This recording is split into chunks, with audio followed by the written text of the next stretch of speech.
శ్రీమాత్రే నమ. జయ గురు దత్తాత్రేయ నమ. ఈ వీడియోలో మనం ఫిబ్రవరి 23 నుంచి ఏప్రిల్ 2వ తారీఖు మధ్యలో, అంటే సుమారుగా ఒక 39 రోజులు 40 రోజుల పాటు కుంభరాశిలో రాహు కుజ గ్రహాలు కలిసి సంచరించడం జరుగుతుంది. అయితే ఈ రెండు గ్రహాలతో పాటు ఒక బుధ శుక్ర రవి కూడా కొంతకాలం పాటు సంచరించడం జరుగుతుంది. అయితే ప్రధానంగా ఈ కుంభరాశిలో రాహు అన్నది స్వక్షేత్రం. అక్కడ ఈ సంవత్సరం అంతా డిసెంబరు నెలాఖరు వరకు అటు ఇటుగా రాహు కుంభరాశిలో సంచరిస్తూ ఉంటాడు.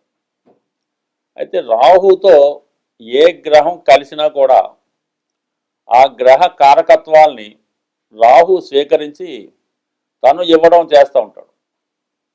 సో ఆ కారణం వల్ల ఏంటంటే, మరి ఈ కుజుడు స్వభావసిద్ధంగా తీక్షణ గ్రహం, చాలా తీవ్రమైనటువంటి గ్రహం.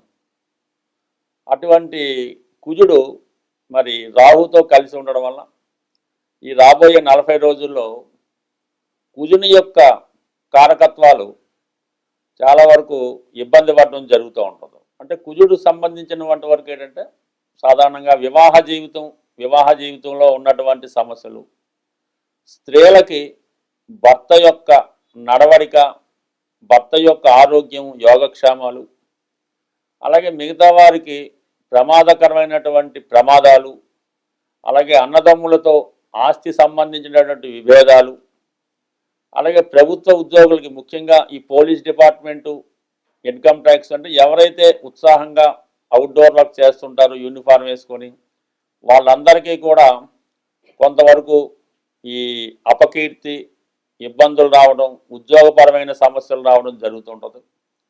కొన్ని సందర్భాల్లో న్యాయ వ్యవస్థ మీద, లా అండ్ ఆర్డర్ మీద ఇబ్బంది కలుగుతూ ఉంటుంది. వాటి మీద తిరుగుబాటు చేయడం, ప్రభుత్వ విధానాలకి వ్యతిరేకంగా ప్రవర్తించడం, అలాగే సాధారణంగా వ్యక్తుల్లో నీతి నశిస్తూ ఉంటుంది, అవినీతి పరంగా వెళ్తూ ఉంటుంది.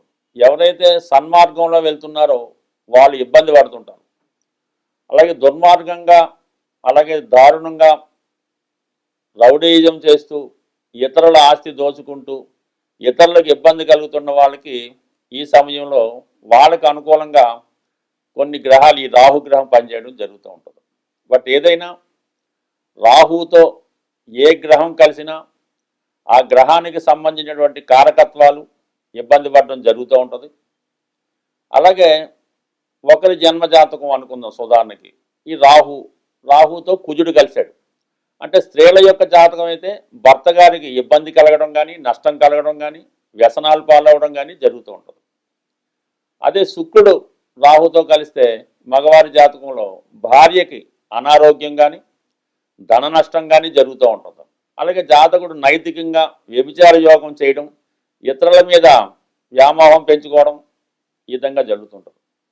బుధుడు రాహుతో కలిసినప్పుడు మరి జాతకుడు అన్యాయ మార్గంలో ధనం సంపాదించే ప్రయత్నం చేస్తుంటాడు.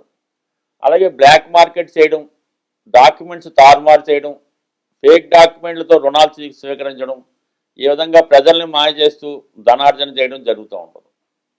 ఇక రవి కలిసినప్పుడు కొంతవరకు వ్యక్తిగతంగా ఆరోగ్యం దెబ్బతింటూ ఉంటుంది, మంచి నేమ్ అండ్ ఫేమ్కి దెబ్బ తగులుతూ ఉంటుంది. అందువల్లనే ఈ గ్రహణం ఏర్పడినప్పుడు ఏ రాశిలో గ్రహణం ఏర్పడితే ఆ రాశికి పరిహారం చేయడం జరుగుతూ ఉంటుంది. ఈ విధంగా రాహు తన ప్రభావాన్ని ప్రతి గ్రహం మీద చూపడం జరుగుతూ ఉంటుంది. ప్రస్తుతం ప్రధానంగా ఈ కుజుడికి రాహుకి ఇప్పుడు ఏర్పడినటువంటి సంయోగం ఇంచుమించుగా మనకి ఏప్రిల్ 2వ తారీఖు వరకు ఉంటుంది. కాబట్టి అప్పటి వరకు ఏ రాశి వారు ఎటువంటి జాగ్రత్తలు తీసుకోవాలి, వారికి వచ్చినటువంటి సమస్యల్ని ఏ విధంగా సాల్వ్ చేసుకోవాలి అన్నది మనం ఈ వీడియోలో పరిశీలించే ప్రయత్నం చేద్దాం. అయితే ఈ ప్రారంభంలో, అంటే ఫిబ్రవరి 23 నుంచి ఏర్పడినటువంటి ఈ పంచగ్రహ కూటమిలో మనకి ప్రధానంగా మనం 2 తీసుకున్నాం. అయితే మిగతా గ్రహాలు కూడా ఆ ప్రభావం అది ఉంటుంది. అయితే మిగతా గ్రహాల మీద రాహు యొక్క ప్రభావం ఉంటుంది తప్ప రాహు మీద ఈ గ్రహాలు ఏమీ చేయలేవు. రాహు తన పని తాను చేసుకెళ్ళిపోతుంటాడు. అయితే ప్రధానంగా ఏమైందంటే గురువు యొక్క దృష్టి, మిథున రాశిలో ఉన్నటువంటి గురువు యొక్క దృష్టి ఈ కుంభరాశి మీద పడటం వల్ల ఏంటంటే చాలా వరకు వీటి యొక్క తీవ్రత తగ్గుతూ ఉంటుంది. చాలా వరకు మరీ ప్రమాదం రాకుండా చిన్న చిన్న సమస్యలతో పరిష్కారం అవడం జరుగుతూ ఉంటుంది. అయితే ఇది అందరికీ జరుగుతుందంటే కంపల్సరీగా కాదు. ఎవరైతే ఈ ఇబ్బందులు వచ్చినప్పుడు భగవంతుని యొక్క పూజా కార్యక్రమాలు కానీ పరిహారాలు కానీ లేదు భగవంతుణ్ణి గట్టిగా నమ్ముతారో వారు మాత్రం ఖచ్చితంగా ఈ సమస్యల నుంచి బయటపడడం జరుగుతూ ఉంటుంది. బట్ ఏదైనప్పటికీ కూడా ఈ కుజుడు రాహు యొక్క కలయిక కొంతవరకు దేశ గోచారం మీద ప్రభావం చూపుతుంటుంది. పెద్ద పెద్ద ప్రమాదాలు యాక్సిడెంట్లు జరుగుతుంటాయి.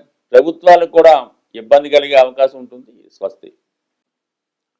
ఈ వీడియోలో మనం మీనరాశి వారికి ద్వాదశ భావంలో ఏర్పడిన కుజ రాహుల ప్రభావం ఏ విధంగా ఉండబోతుంది అని ప్రయత్నం చేసినప్పుడు ఏదైనా ఒక రాశిలో శుభగ్రహం సంచరిస్తున్నప్పుడు ఎన్ని గ్రహాలు అష్టమ స్థానంలోకి వచ్చినా, వ్యయంలోకి వచ్చినా, షష్ఠ స్థానంలోకి వచ్చినా జాతకుడిని ఏ విధంగా ఇబ్బంది పరచకుండా ఆ రాశిలో ఉన్నటువంటి శుభగ్రహం జాతకుడిని సర్వదా రక్షిస్తూ ఉంటుంది. అది గోచారరీత్యా రాశిలో శుభగ్రహం ఉన్న వర్తిస్తూ ఉంటుంది. పుట్టినప్పుడు ఉన్నటువంటి జన్మ జాతకంలో మరి జన్మ రాశిలో జన్మ లగ్నంలో శుభగ్రహం ఉంటే జాతకంలో ఉన్నటువంటి ఇతర దోషాలని ఇతర గ్రహాల ద్వారా వచ్చే ఇబ్బందుల్ని నష్టాలని పరిష్కరించడం జరుగుతూ ఉంటుంది. ఇందులో ప్రధానంగా గురువు 1,00,000 దోషాలు సాల్వ్ చేస్తుంది అంటారు. అదే పవరు శుక్రుడికే ఉంటుంది. అలాగే శుభగ్రహాలతో శుభగ్రహాలతో కలిసి ఉన్నటువంటి బుధుడికి కూడా వర్తించడం జరుగుతూ ఉంటుంది. కొన్ని సందర్భాల్లో పూర్ణ చంద్రుడు కూడా ఇటువంటి ఫలితాన్ని ఇవ్వడం జరుగుతూ ఉంటుంది. అయితే మరి మీనరాశి వారికి రాశి అందే శనిగ్రహ సంచారం. ఏదో సామెత చెప్పినట్టు ఉంటుందన్నమాట. ఎన్ని అవకాశాలు ఇచ్చినా, ఎన్ని అవకాశాలు కల్పించినా, జాతకుడికి ఎన్ని వసతులున్నా అవి సరిగ్గా అనుభవించలేకపోతుంటాడు. వచ్చిన ఫలితాన్ని తన చేతులతో తనే పాడు చేసుకోవడం జరుగుతూ ఉంటుంది. అంటే ఎందువలన? అతి బద్ధకం వలన, ఎవరిని లెక్క చేయకపోవడం వలన, ఓవర్ కాన్ఫిడెన్సు, అన్నీ మనకు వచ్చినటువంటి తెలివితేటలు, పెద్దల్ని గౌరవించలేకపోవడం, ఇవన్నీ కూడా కలుగుతూ ఉంటాయి. అయితే ఇప్పుడు 12వ స్థానంలోకి వచ్చినటువంటి ఈ గ్రహాలు అంటే రాహు ఇప్పటి నుంచే ఉన్నాడు, దానికి కుజుడు కూడా కలిశాడు. అంటే రాహు 12లో ఉండడం వల్ల ఏమవుతుందంటే జాతకుడు ఎవరైతే చెడ్డ మాటలు చెప్తుంటారో, జాతకుడికి చెడ్డ పనులు చేయడానికి ప్రోత్సహిస్తుంటారో అటువంటి వారితో స్నేహం చేస్తూ ఉంటాడు. వారు జాతకుడిని ఎంత నష్టపరిచినా, వాళ్ళ అవసరాలకు ఉపయోగించున్నా వాళ్ళని పట్టుకొని జాతకుడు ఉంటాడు. వాళ్ళు చెప్పినట్టే నడుచుకోవడం జరుగుతూ ఉంటుంది. ఇప్పుడు కుజుడు చేరాడు ఇక్కడ. అంటే కుజుడు మరింత తీక్షణగనం. గతంలో ఏదో సాత్వికంగా డబ్బు సంపాదించడానికో ఇంకో దానికో చేస్తుండేవారు. ఇప్పుడు వేరే వెరైటీగా మొదలెట్టడం జరుగుతూ ఉంటుంది. అంటే ఇప్పుడు ఏదో ఇంట్లో డబ్బులు అడగడానికి అడుగుతూ ఉంటారు, ఇవ్వకపోతే కోపగిస్తూ ఉంటారు. ఇప్పుడు ఏం చేస్తారంటే ఇంట్లో ఉన్నటువంటి ధనాన్ని దొంగలిస్తూ ఉంటారు. ఒక విధంగా చెప్పాలంటే ఏదో పాత సామాన్లు అమ్మేయటం, ఇంట్లో స్త్రీల బంగారాన్ని తీసుకొని తాకట్టు పెట్టడం, కానీ దొంగతనంగా జాతకుడే తీసుకుపోయి ఏదో దొంగతనం సృష్టించినట్టు ఇంటి మధ్యనటువంటి కార్యక్రమాల్లో జరుగుతుంటాయి. అంటే ఇక్కడ ధనాధిపతిగా ఉన్నటువంటి కుజుడు వ్యయస్థానంలోకి వచ్చి రాహుతో కలిసి ఉండడం వల్ల మరి జాతకుడికి ఇంటి దొంగలే జాతకుడిని నష్టపెట్టే ప్రయత్నం జరుగుతూ ఉంటుంది.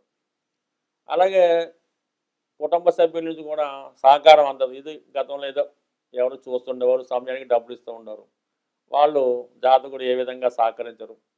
కుటుంబ సభ్యులంతా జాతకుడిని వెలివేయడం జరుగుతూ ఉంటుంది. అతను ఏం చేస్తున్నాడో పట్టించుకోరు, వాడికి రోగం వచ్చినా పట్టించుకోరు, ఏం చెప్పినా ఈ విధంగా ఈ 12వ స్థానంలోకి రావడంతో ఈ విధంగా కుటుంబ సభ్యులు నిరాదరిస్తూ ఉంటారు. అలాగే జాతకుడు తన పనిలో అతను ఏం చేస్తున్నా అదే మంచి అనుకుంటాడు, అదే లోకం అనుకుంటాడు, అదే స్వర్గం అనుకుంటుంటాడు. ఈ విధంగా కుటుంబానికి నచ్చని కార్యక్రమాలు చేయడం, విద్యాభంగం జరుగుతూ ఉంటుంది, స్థిరాస్తి నష్టం కలుగుతూ ఉంటుంది, అది స్నేహితుల్ని పోగొట్టుకుంటాడు. ఈ విధంగా జాతకుడు ఈ విధంగా రావడం జరుగుతుంది. కంపల్సరీగా జాతకుడు మరి ఈ పద్ధతిని మార్చుకుంటేనే కంప్లీట్గా మరి తొందరగా బయటపడడం జరుగుతుంది. అయితే ఇది అందరికీ వర్తించడం లేదు. వాళ్ళ స్థాయిని బట్టి, వాళ్ళు ఉన్న ప్రాంతాన్ని బట్టి, ఉన్నదాన్ని బట్టి అనిపిస్తుంటుంది. కొంతమందికి విపరీతంగా బ్లాక్ మనీ వస్తుంటుంది. ఈ విధంగా ప్రతిదీ ఒక దాంట్లోకి లేదు. మనకి ఏదైనా చెడైనా మంచైనా జన్మ జాతకంలో దశలను బట్టి ఉంటుంది, అప్పుడు ఉన్నటువంటి గ్రహాలను బట్టి కూడా ఉంటాయి తప్ప, గోచారం అనేది కొన్ని సందర్భాల్లో జాతకుడు ప్రయత్నపూర్వకంగా దైవభక్తి ద్వారా లేదంటే పరిహారాల ద్వారా ఎటువంటి గొప్ప సమస్య అయినా గోచారాన్ని మాత్రం 100% తిప్పికొట్టచ్చు. ఏ పని చేయకుండా, ఏ ఇబ్బంది పెట్టకుండా జాతకుడు తన్ని కాపాడుకోవచ్చు. అయితే దశల్లో కూడా ఈ విధంగా చేసుకోవచ్చు. కానీ గోచారం అన్నది జాతకుడు ప్రవర్తన బట్టి, నడవడికను బట్టి ఆధారపడి ఉంటుంది. గోచారాన్ని మార్చుకునే శక్తి జాతకుడి చేతిలో ఉంటుంది. స్వస్తి.